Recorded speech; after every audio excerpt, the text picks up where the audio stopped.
வணக்கம் friends, welcome to Ramani's recipe diary. இன்றைக்கி நம்ம லட்டு ஈஸியாக எப்படி செய்யறதுன்றதை பார்க்கலாம். முதல்ல லட்டு செய்கிறதுக்கு நான் ஒரு கப் அளவுக்கு கடலை மாவு எடுத்திருக்கேன். 1/4 கப் அளவுக்கு தண்ணி சேர்த்துக்கலாம். அதே கப்பில் நல்லா பிசைஞ்சு விட்டுக்கலாங்க. நல்லா சாஃப்டாக மாவு பதத்துக்கு வரும். பாருங்கள், இந்த அளவுக்கு வருங்க. இந்த அளவுக்கு சாஃப்டாக வந்தால் போதும். இப்போ நம்ம விருப்பமான ஷேப்பில் உருட்டி விட்டுக்கலாம், இல்லை தட்டி விட்டுக்கலாங்க. நான் சின்ன சின்னதாக தட்டி போல் தட்டி எடுத்துக்கிறேங்க. ரொம்ப ஈஸியான ரெசிபிங்க இந்த மாதிரி லட்டு செய்கிறது.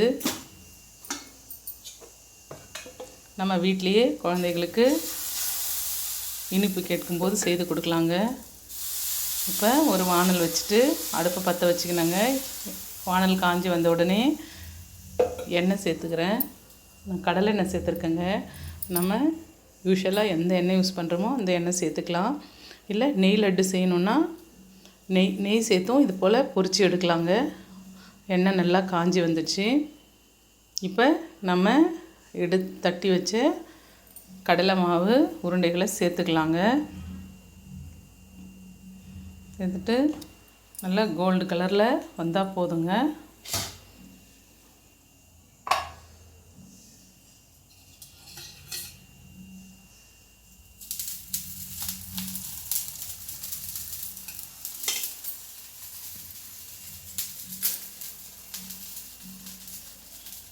நல்லா கோல்டு கலரில் வரும்போது இந்த கடலை மாவு உருண்டைகளை எடுத்து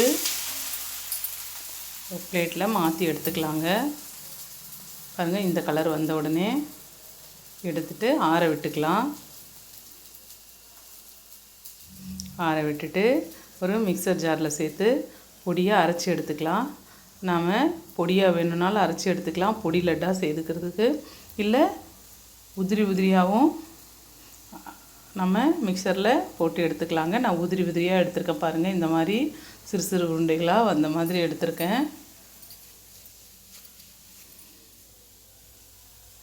இதை அப்படியே பக்கத்தில் வச்சுட்டு இப்போ ஒரு வானல் வச்சுக்கலாம். அடுப்பை பற்ற வச்சு வானல் நல்லா காஞ்சி வந்த உடனே நாம் 1 கப் மெஷருக்கு கடலை மாவு எடுத்ததுனால 1/4 கப் அளவுக்கு இங்கே தண்ணி சேர்த்துக்கலாங்க.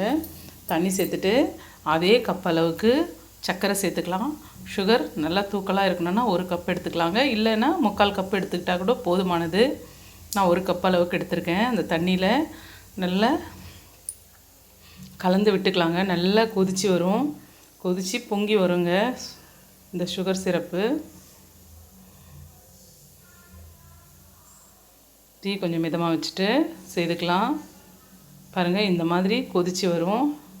இந்த கொதித்து வரும் டைமில் ஒரு 5 ஏலக்காய் இடித்து சேர்த்துக்கலாம். கூடவே நான் ஒரு பிஞ்ச் அளவுக்கு குங்குமப்பூ சேர்த்துருக்கேன். சேர்த்துட்டு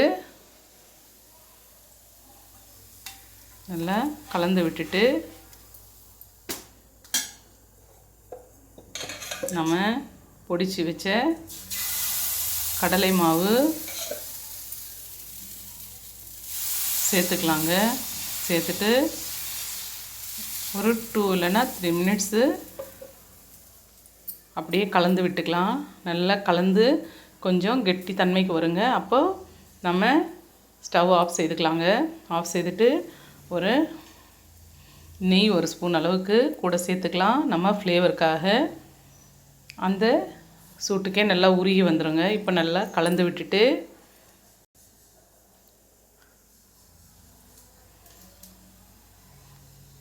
கொஞ்சம் ஆற விட்டுட்டு நம்ம லட்டு உருண்டைகளாக உருட்டி எடுத்துக்கலாங்க.